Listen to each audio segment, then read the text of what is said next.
Hola compañeros, me da mucho gusto estar con ustedes. En esta ocasión vamos a ver el tema de la materia de seguridad social.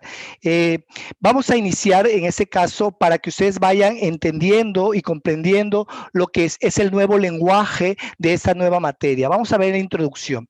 La introducción, según García, el español filósofo Ortega y Gasset, dice que no sabemos lo que nos pasa, esto es lo que nos pasa. Realmente Ortega y Gasset, que es un filósofo español, dice que pues el ser humano no parece encontrar su verdadera naturaleza, por lo que desbordado de conocimientos está siendo amenazado por sus propios descubrimientos que le impiden darse cuenta cabal de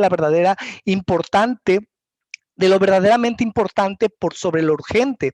¿Acaso es que ya sabemos muchas cosas, pero en realidad desconocemos las que son en realidad valiosas y buscando humanizarse, solo han conseguido animalizarse?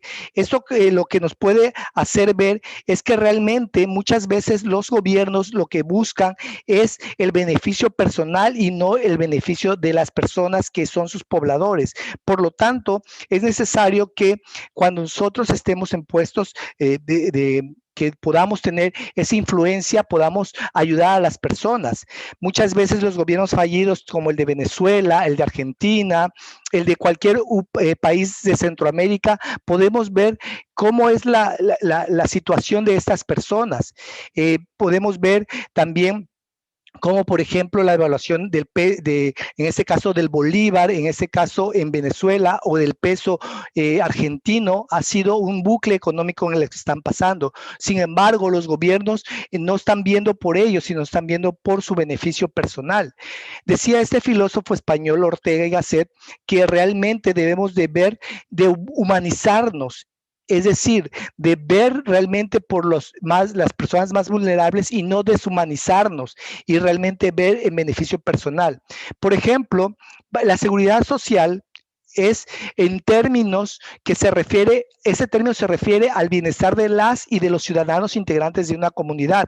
La Organización Internacional de Trabajo la define como la protección que la sociedad proporciona eh, que, eh, a sus miembros mediante una serie de medidas públicas contra las privaciones económicas y sociales que, de no ser así, ocasionaría la desaparición de una fuerte reducción de los ingresos por causa de enfermedad, de maternidad, de accidentes de trabajo o de enfermedad laboral, desempleo, invalidez, vejez y muerte. También la protección en forma de asistencia médica y de ayuda a las familias con hijos e hijas. Es decir, la seguridad social busca el bienestar de los ciudadanos, de las personas, incluso de los más vulnerables. Pero vamos a ver algo de historia en lo que es México. México, por ejemplo, el movimiento revolucionario de 1910 y 1917 exigía la protección a las clases más vulnerables, principalmente campesinos y obreros, sugiriendo con él los servicios médicos como la Cruz, surgieron con él los servicios médicos como la Cruz Roja y la Cruz Blanca. Es decir, algo importante del movimiento revolucionario fue la protección de la clase más vulnerable. La promulgación de la Constitución Política de los Estados Unidos Mexicanos en 1917 de contenido social avanzado sirvió como eje de seguridad social. Y el 19 de enero de 1943 se emitió la Ley del Seguro Social, creándose así el Instituto Mexicano de Seguro Social con la finalidad de garantizar el derecho humano a la salud, la asistencia médica, la protección de los medios de subsistencia, que garanticen la seguridad de ingresos, en particular en caso de vejez, enfermedad, invalidez, accidente de trabajo, maternidad o pérdida del sostén de familia, y los servicios sociales necesarios para el bienestar individual y colectivo. Si vemos, por ejemplo, tanto el movimiento revolucionario de 1910 a 1917, hacemos hincapié en que se existió si se exigía la protección de la clase más vulnerable, y que en 1943 se emitió la Ley del Seguro Social. Es decir, el IMSS, casi ya más de 100 años de este movimiento de revolucionario, vemos cómo está nuestro país en cuanto a lo que se refiere a seguridad social. Vamos a ver también el artículo primero constitucional. A partir de la reforma constitucional de 10 de junio del año 2011, la seguridad social como derecho humano se encuentra protegido por la Constitución Política de los Estados Unidos Mexicanos en términos de su artículo primero, que señala: en los Estados Unidos mexicanos todas las personas gozarán de los derechos humanos reconocidos en esta Constitución y de los trabajadores internacionales de los que el Estado mexicano sea parte, así como de las garantías para su protección, cuyo ejercicio no podrá restringirse ni suspenderse, salvo en los casos y bajo las condiciones que esta Constitución establece. Es decir, es un derecho para los mexicanos poder tener garantías para su protección, de acuerdo al artículo primero constitucional. Pero también el artículo 123 constitucional nos dice que toda persona tiene derecho al trabajo digno y socialmente útil. Al efecto, se promoverá la creación de empleos y la organización social de trabajo conforme a la ley, aunado a que la Declaración Universal de los Derechos Humanos en su artículo 122, que señala: toda persona como miembro de la sociedad tiene derecho a la seguridad social y a obtener, mediante el esfuerzo nacional y la cooperación internacional, habida cuenta de la organización y los recursos de cada estado, la satisfacción de los derechos económicos, sociales y culturales, indispensable a su digna y al libre desarrollo de su personalidad. Aquí, por ejemplo, podemos ver el artículo primero constitucional, el artículo 123 constitucional y aunado también el artículo 22 de la Declaración Universal de los Derechos Humanos. Todos estos pugnan por lo que es la seguridad social.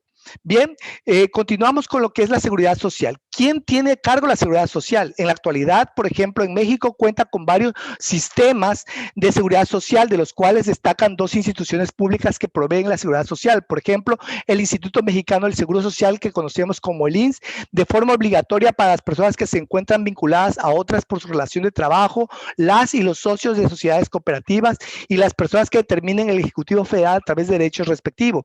Y también el Instituto de Seguridad y Servicios Sociales de los Trabajadores del Estado, este es el ISSSTE, de forma obligatoria para las personas trabajadoras de los poderes de la Unión, Ejecutivo, Legislativo y Judicial, e institutos autónomos en materia federal, así como parte de la Ciudad de México, para las personas trabajadoras de los estados, siempre y cuando existen convenios entre estos y el ISSSTE. Aquí podemos ver, en este caso, dos de los sistemas de las instituciones públicas en México, como el IMSS y el ISSSTE, que tiene a su cargo la seguridad social de los mexicanos.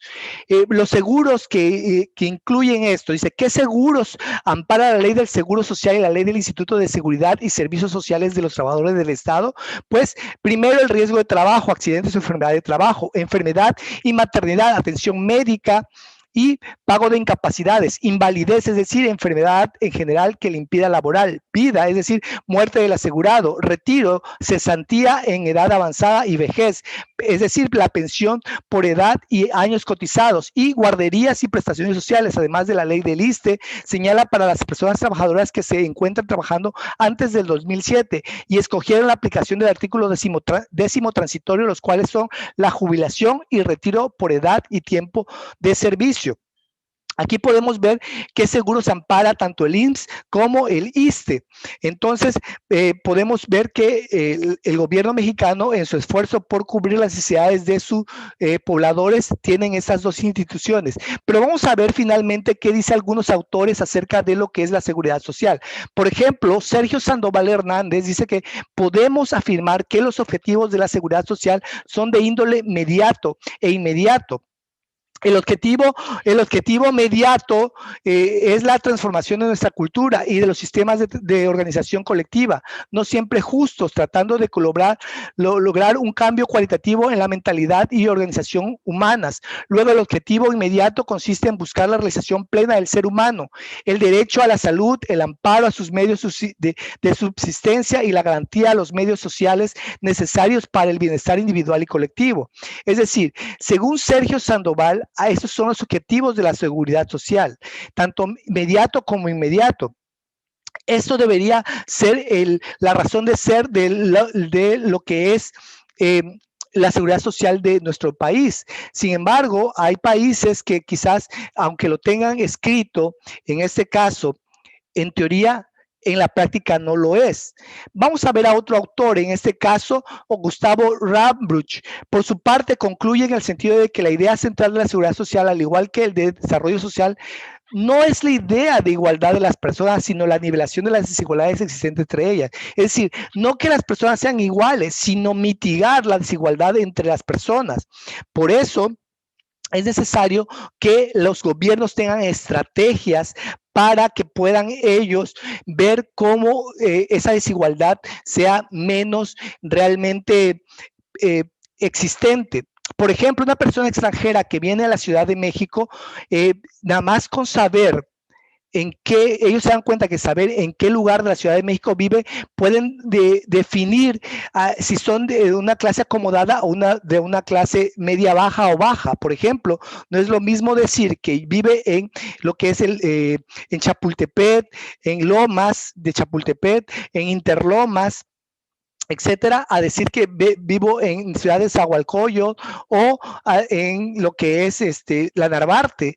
Ahí podemos ver las diferencias sociales que existen en estos dos lugares. Por lo tanto, en México es muy fácil, en este caso, saber de acuerdo a tu lugar donde vive, a qué clase social perteneces. O en Colombia, por ejemplo, de acuerdo al número de estrato social en que perteneces, es de acuerdo a qué clase social perteneces, es decir, el 1, el 2, el 3, etcétera.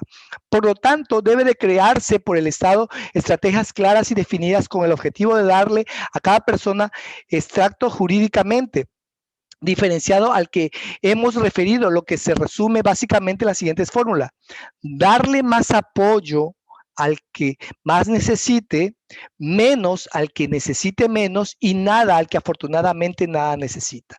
Eso sería lo ideal. Sin embargo, muchas veces parece que el apoyo va a las personas que menos necesitan y el menos apoyo a las personas que más necesitan. Ese es el deber ser, en este caso, de una nación. Esperemos que el gobierno, en este caso de izquierda de Andrés Manuel López Obrador, pueda llegar a este objetivo, ¿sí? Ya que, por ejemplo, gobiernos como lo que es Venezuela o la Argentina están pasando por un bucle económico que lo están sufriendo realmente sus pobladores.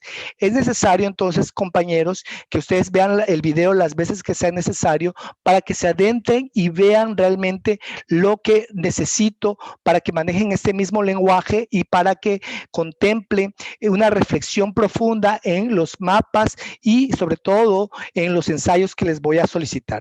Entonces, es necesario que los vean las veces que sea necesario y que reflexionen en ese aspecto. Bueno, me despido de ustedes, espero, nos vemos hasta la próxima. Dios les bendiga y muchas gracias por su atención.